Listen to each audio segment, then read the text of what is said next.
I wasn't supposed to hear it. Dad forgot to end the call, and suddenly his voice filled my room cold, calm, terrifying. That old man won't last a day after our Thanksgiving surprise. Then Mom's laughter followed. The mansion will be ours by Christmas. My heart stopped.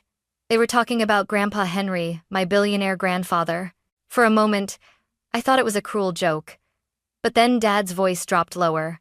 Make sure the wine is ready. That's when I knew it wasn't a joke. It was a plan. I ended the call, shaking, and dialed another number. Grandpa, it's me. Please, don't come to dinner. He paused, then said quietly, Don't worry, sweetheart. I'll be there, and I won't be alone. 5 days later, when he walked into our dining room, my parents froze, and their faces turned pale. From the outside, we looked perfect. The Carter family, elegant, wealthy, unshakable. Dad managed one of Grandpa's real estate branches. Mom hosted charity events and smiled in every photo. And me? I was the quiet one, the daughter who believed we were lucky. After Grandma died last year, Grandpa Henry became quieter, more withdrawn. Dad said, He's old, Emily. He needs us. We'll make this year special for him. So when he suggested inviting Grandpa to Thanksgiving dinner, I thought it was sweet. Now I see it for what it was, bait. The week before the holiday, our mansion in Portland turned into a stage set. Mom barked orders at the housekeeper. No dust, no smudges. Henry Carter notices everything. Dad obsessed over the menu and wine. He loves his Cabernet. Make sure it's aged perfectly. Everything had to look flawless, the illusion of love hiding the rot beneath. I watched them rehearse kindness. Mom practiced her gentle laugh in the mirror. Dad rehearsed his charming lines. Henry, you've lost weight. You look 20 years younger. It was sickening. One night, as they discussed seating arrangements, I asked carefully, Dad, why are you so nervous? He's just family. He smiled too quickly. Because family deserves our best. But when I walked past his office later, I caught a glimpse of his computer screen, a document titled, Property Title Transfer, Draft. My chest tightened. I tried to convince myself it was nothing. Maybe legal work, maybe old files. But every time I heard them whisper, every time Mom mentioned new beginnings, I felt the floor under me cracking.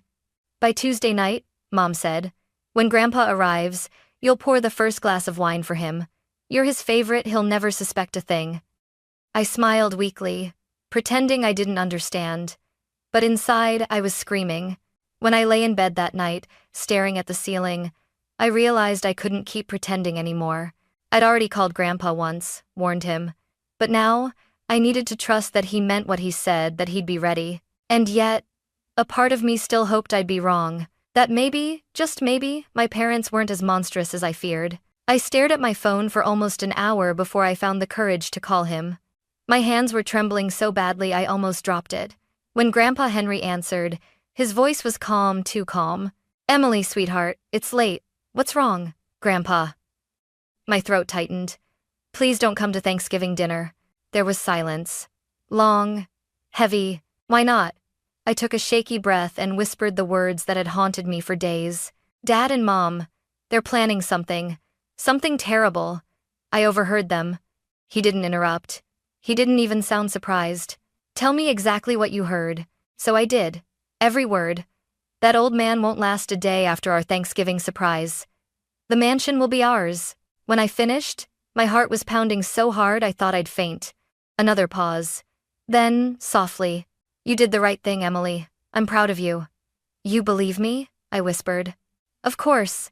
I've seen the way they look at me lately. Greed has a way of showing itself. That broke me. Tears streamed down my face, part fear, part relief. Please, Grandpa, go somewhere safe. Don't come here. No, he said firmly. If I run, they win. I'll come, but not alone. Not alone? Don't worry about it. Just act normal. Let them think you know nothing. Before I could ask more, he hung up. The next morning, Mom's cheerfulness made my stomach turn. Your grandfather confirmed he's coming. Isn't that wonderful? Her smile was sugar-coated poison. Dad kissed her cheek, murmuring, Good. Everything's going according to plan. They didn't notice me standing in the doorway, frozen. That night, I lay awake, listening to the rain against my window. Every thunderclap sounded like a countdown. I replayed Grandpa's last words over and over.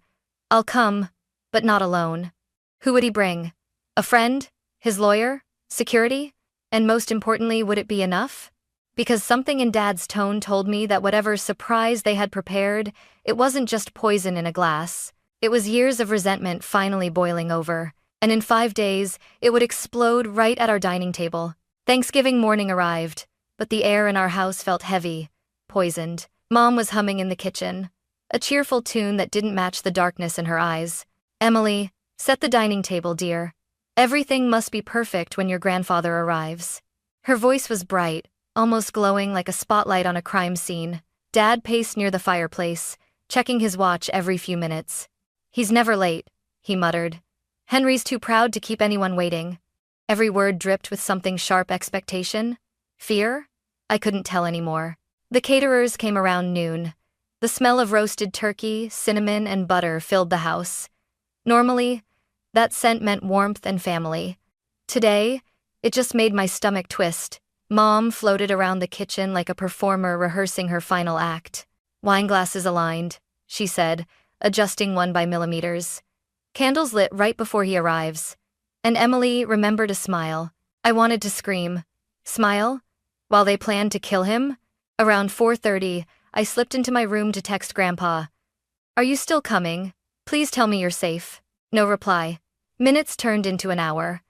Outside, the sun began to set, casting long orange streaks across the mansion's marble floors. Dad stood by the window, staring at the driveway. He's late, he said, jaw tightening. He's making us wait, Mom replied coldly. He always liked to control the room. Then, at exactly 6 p.m., headlights appeared through the front gate. Mom straightened her pearl necklace. Showtime, she whispered. The doorbell rang. Dad opened it and froze. Grandpa Henry stood there, tall as ever in his dark overcoat. His silver hair gleamed under the porch light. But he wasn't alone. 2 people stepped in behind him, a woman in a navy suit and a man with an earpiece. Richard. Elaine, Grandpa said smoothly. This is Miss Holloway, my estate attorney. And Mr. Rhodes, my head of security. Mom blinked. Security? For Thanksgiving dinner? Oh, just a precaution, Grandpa replied with a smile that didn't reach his eyes. After all, can't be too careful with family these days. The words sliced through the room. Dad forced a laugh. You're joking, right? I rarely joke about my will, Grandpa said. He stepped past them into the living room, scanning everything: the table, the glasses, even the wine bottle waiting beside the decanter. Then his eyes met mine. He gave a slight nod, almost invisible, but enough to make my heart settle for the first time in days. Dinner was about to begin. But this wasn't a family gathering anymore. It was a battlefield disguised with linen napkins and candlelight. We sat at the table like actors trapped in a scene we couldn't escape. The golden light from the chandelier shimmered against the crystal glasses, making everything look perfect, too perfect. Even the air felt rehearsed. Grandpa sat at the head of the table, calm, almost regal. Mom and Dad sat across from him, faces stretched into polite smiles. I sat between them, the only one who knew the truth on both sides. So, Grandpa began, carving the turkey slowly, deliberately. Richard, I heard the Portland office is still struggling. Is that true? Dad stiffened, his fork halfway to his mouth. We're handling it. These things take time. Ah, Grandpa murmured. 30 years of my work, and still no progress. Curious. The silence that followed was deafening. Even the ticking of the clock felt loud. Mom cleared her throat. Henry, maybe we should just enjoy dinner. No business talk tonight. Of course, Grandpa said, smiling faintly. You're right, Elaine. Let's talk about family instead. He turned his gaze on me. Emily, my dear, why don't you pour the wine? You've grown so much, I'd like to see how steady your hands are. My heart nearly stopped. I reached for the bottle, my fingers trembling slightly. The ruby-red liquid flowed smoothly into each glass. When I got to Grandpa's, he lifted a hand. Allow me, he said softly. He took the bottle from me, poured his own, then almost too casually switched his glass with Dad's. No one else seemed to notice. But I did. And so did Grandpa's attorney, Miss Holloway, whose eyes flicked up just once, as if confirming something. We ate in silence for a few minutes. Then Grandpa set his fork down, his tone deceptively calm. You know, Richard, when your mother was alive, she used to say Thanksgiving was about gratitude, about appreciating what we have, not taking what isn't ours. Dad's smile faltered. We appreciate everything you've given us, he said. Don't we, Elaine? Of course, Mom said quickly, her voice too high, too fast. Good, Grandpa replied. Because I've been thinking a lot about legacy, about who deserves to carry it forward. He looked straight at me. Emily has integrity. She doesn't lie. She doesn't steal. The air cracked. Dad's hand tightened around his knife. What exactly are you implying? Grandpa leaned back, utterly composed. I'm not implying anything, Richard. I'm simply reminding you that greed has consequences. Then he raised his glass. To family, he said. Dad hesitated, but lifted his own glass, the one Grandpa had switched. He drank deeply. For a split second, everything was still. Then, color drained from his face. What did you do? Grandpa smiled faintly. Nothing serious. Just a little taste of what trust feels like when it's poisoned. Dad's hand shook as he clutched the edge of the table. His face turned ghostly white. What did you put in my glass? Grandpa leaned forward slightly, voice cold and deliberate. Relax, Richard. It's not poison. Just a mild sedative. You'll be fine in a few minutes. But at least now, you know how it feels to be powerless. Mom shot to her feet. Henry, how dare you? This is insane. Is it? Grandpa's gaze cut through her. Or is it justice? Her voice trembled. You can't prove anything. You can't. Actually, he interrupted smoothly, nodding toward the end of the table. I can. Mr. Rhodes, the man in the black suit, tapped his tablet. A video began to play on the massive dining room TV behind us. The audio filled the room, unmistakable voices. Dad, that old man won't last a day after our Thanksgiving surprise. Mom, the mansion will be ours. The sound of their laughter echoed through the dining room. Mom's face drained of color. Dad sat frozen, eyes wide, lips trembling. Where did you get that? He whispered. Your phones, Grandpa said coolly. I didn't bug them. You forgot to hang up. Emily heard everything. She called me right after. Both their heads snapped toward me. You told him? Mom hissed. I saved his life. I shot back. Someone had to. Dad slammed his fist against the table. You stupid girl. You've ruined everything. No, Grandpa said, standing. You ruined yourselves. Miss Holloway opened a leather folder and began laying out papers on the table. Her tone was crisp and unshakable. As of this morning, Mr. Henry Carter has transferred full ownership of the Carter Mansion and related properties into a charitable foundation, the Carter Trust under Emily Carter's management. Mom gasped. What? You gave it to her? Not gave, Grandpa corrected. Entrusted. I built this family on integrity, not greed. Dad's breathing grew ragged. You can't just erase us from everything. We're your blood. Blood means nothing without honor, Grandpa said, his voice rising for the first time. You wanted to kill me for money, Richard. Your own father. You drove me to it, Dad shouted, slamming his chair back. You always controlled everything, the business, the will, my life, and you threw it all away. Grandpa's voice thundered across the table. You think this mansion defines power? You think stealing it would make you more than the weak, frightened boy who always blamed others?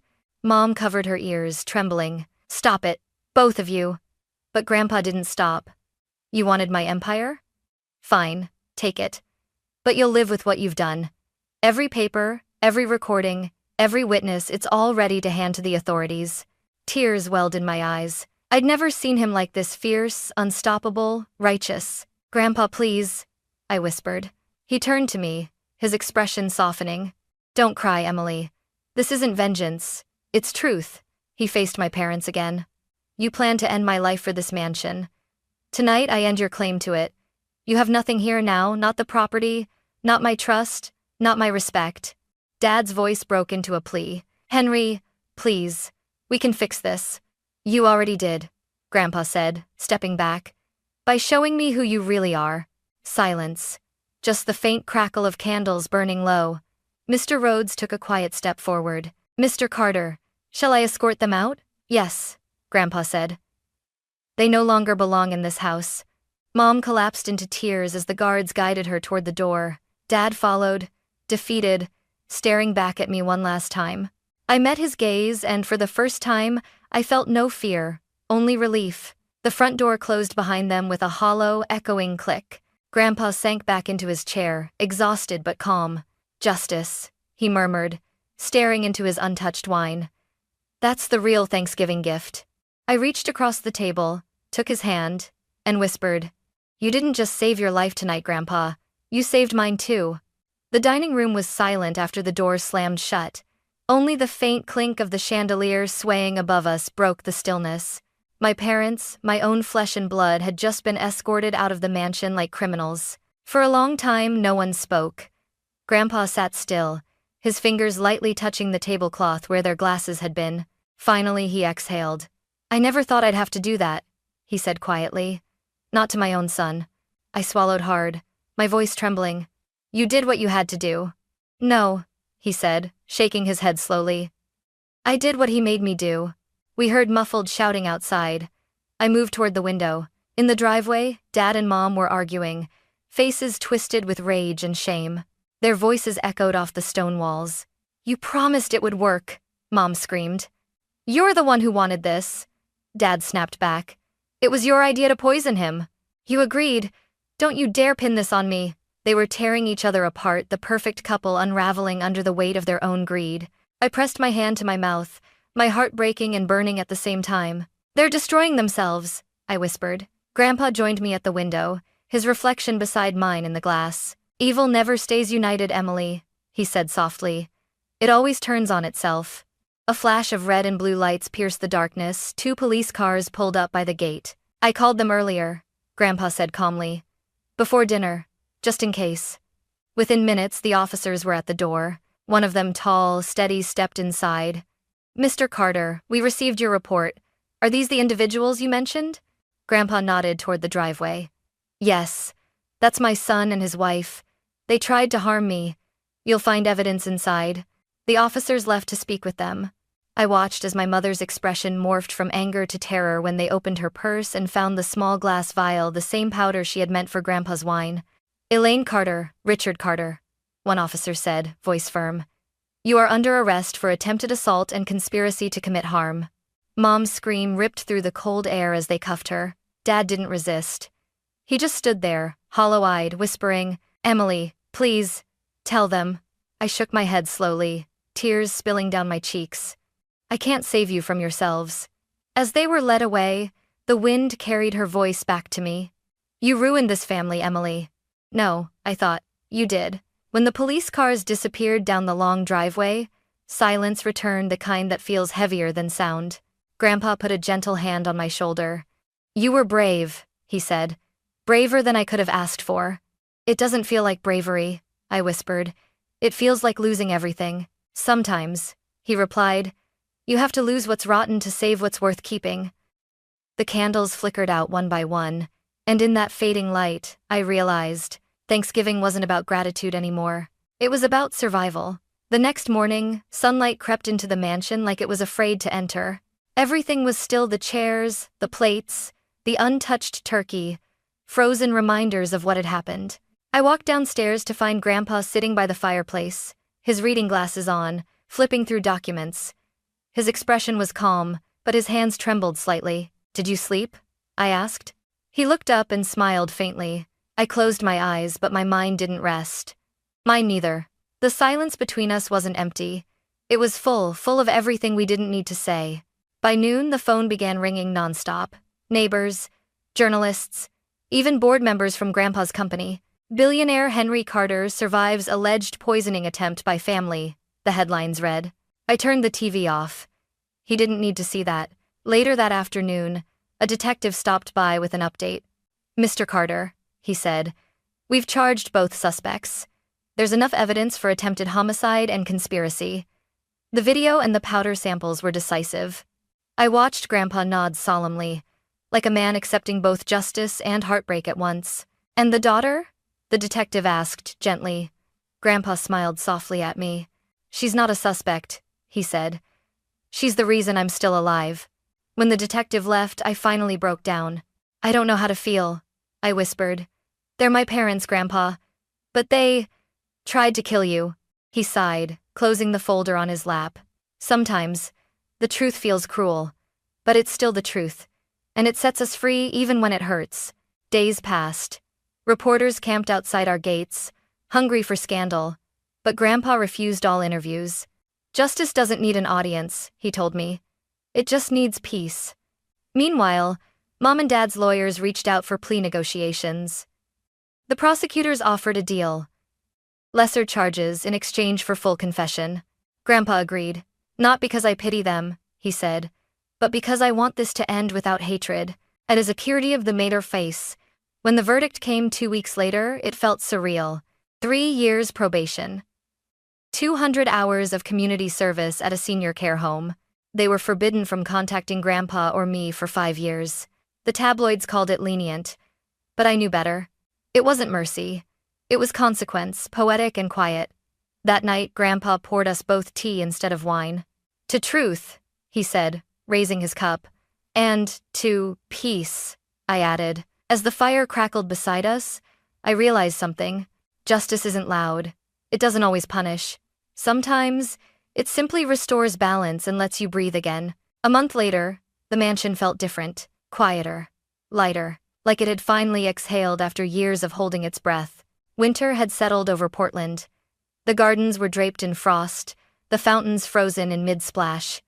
Inside, Grandpa and I decorated the Christmas tree, something Grandma used to do before she passed. Silver or gold? I asked, holding 2 ribbons. Silver, Grandpa said. Gold feels like the past. He smiled faintly as he placed the last ornament, a small photo of Grandma in her wedding dress. We stood back and admired the lights twinkling across the branches.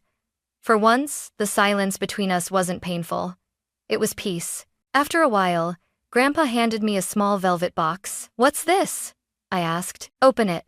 Inside was a single, old-fashioned key attached to a brass tag that read, The Carter Foundation. It's yours now, he said quietly. The trust we created, the one that owns this mansion and funds scholarships. I want you to run it. Me? I gasped. But I'm not ready. You are, he said, eyes soft but firm. You saw evil and chose good. You stood for truth when it cost you everything. That's what leadership means. Tears blurred my vision. I threw my arms around him, and for a moment, I felt like a child again, safe, loved, whole. Outside, snow began to fall, covering the world in white. For the first time in months, I didn't feel haunted by what had happened. I felt grateful not for what I lost, but for what survived. Family isn't just blood. It's who stands beside you when the world falls apart.